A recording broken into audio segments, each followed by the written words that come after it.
Good afternoon. We start with some breaking news. UK counter-terrorism police have identified 2 Russians over the Novichok poisoning of the former Russian spy Sergei Skripal and his daughter Julia in Salisbury back in March.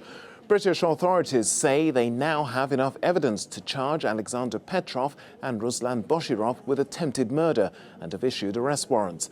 Let's go live now to our correspondent Vincent McAviney. Vincent, what's the latest?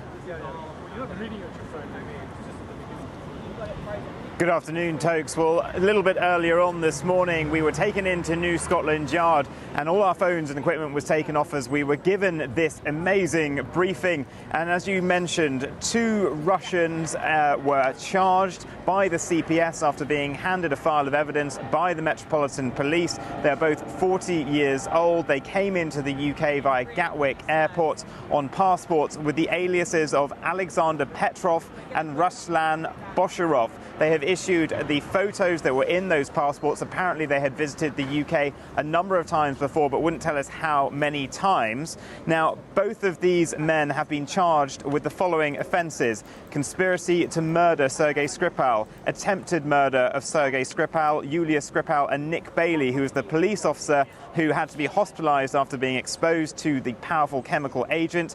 Another charge, use and possession of Novichok contrary to the Chemical Weapons Act, and causing grievous bodily harm to Yulia Skripal and Nick Bailey. Now, those 2 individuals did go back to Russia, which has in its constitution a clause banning the extradition of any Russian national, so there have not been any extradition requests put in yet, but this is a major development in the case. The CPS couldn't say at this briefing whether or not they would be tried in absentia, but they said there is enough evidence to make this announcement today, and the police are really making a big public appeal. So they've given us the timeline of which these 2 men came to the UK. They flew in to Gatwick Airport on an Aeroflot flight from Moscow on Friday the 2nd of March. They travelled into central London via the Gatwick Express rail line and then used the tube system before checking into a hotel, the City Stay Hotel in Bow Road in East London. Now, the following day, on the Saturday, the 2 men made a trip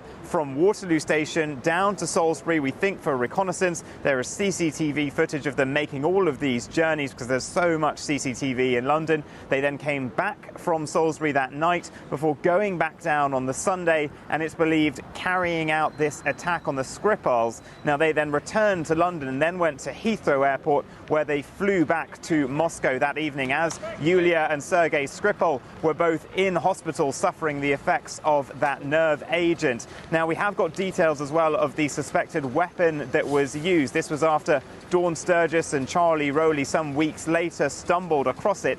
It was a bottle of perfume which we knew before, but it was a Nina Ricci Premier Jour perfume. Now, they have contacted the perfume makers and they know that this was not a real bottle. It had been adapted, the packaging was different, and we've been given some images of it. Now, they used this perfume bottle, which it's believed they brought in with them to make this attack and then discarded it.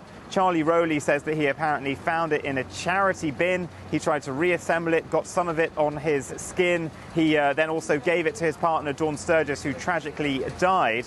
But the police have some big questions. They are asking anyone who recognises these men to provide any details that they can about them, about whether they have travelled here, what they were doing in the UK. And they've also asked for anyone with information about this perfume bottle, because there seems to be some kind of gap in the timeline between these men being here and Charlie Rowley being able to find it.